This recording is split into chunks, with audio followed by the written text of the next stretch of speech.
महाविकास आघाडीवर लावा तुम्ही काय, महाविकास आघाडीवर लावा तुम्ही ज्ञान आणि वाढवा तुम्ही माझ्या बाबांच्या संविधानाची दलित क्रांतीच्या काळापासून शहाजी बापू राहिले माझ्या पाठी. दलित क्रांतीच्या चळवळीच्या काळापासून शहाजी बापू राहिले माझ्या पाठी. म्हणून ती चांगल्या चालू आहे बापूंना निवडून देण्यासाठी.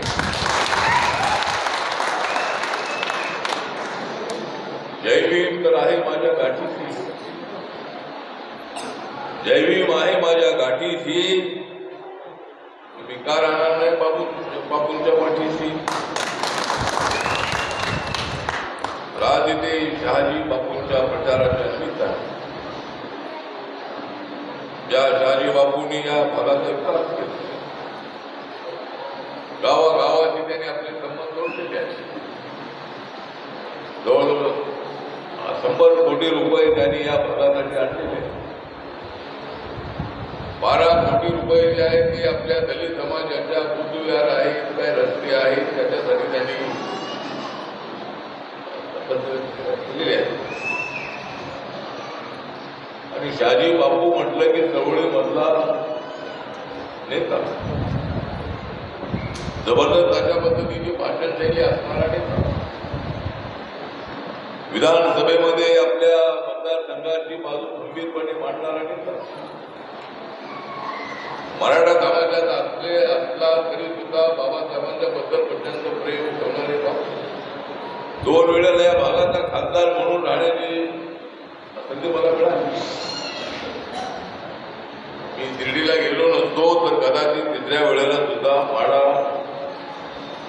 लोकसभेतून निवडून आलो. पण त्या रघुनाथ चौक मला वाटलं की शिर्डीमध्ये जाऊन निवडून यावं. निवडणुकीमध्ये जय पराजय असतो,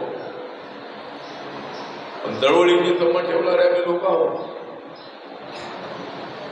पण तुम्ही माझी जरी वाट पाहत असला तरी मी वाट पाहतो बापू कशी निवडून येतात.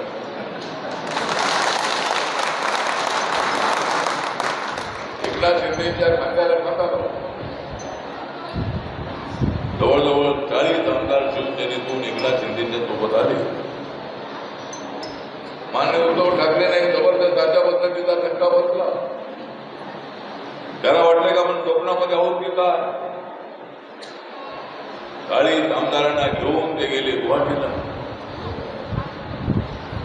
आणि त्याच्यामध्ये शहाजी बापू हे अत्यंत धाडसी असणारे नेतृत्व.